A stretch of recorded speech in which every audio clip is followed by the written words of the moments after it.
কতটুকু অশ্রু গড়ালে হৃদয় জলে সিক্ত,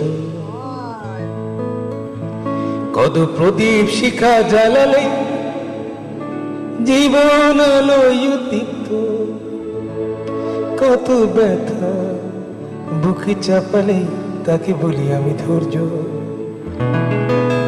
নির্মমতা কত দূর হলে জাতি হবে নির্লজ্জ। আমি চিৎকার করে কাঁদিতে চাহিয়া করিতে পারিনি চিৎকার। আমি চিৎকার করে কাঁদিতে চাহিয়া কতটুকু অশ্রু গড়ালে হৃদয় জলে সিক্ত।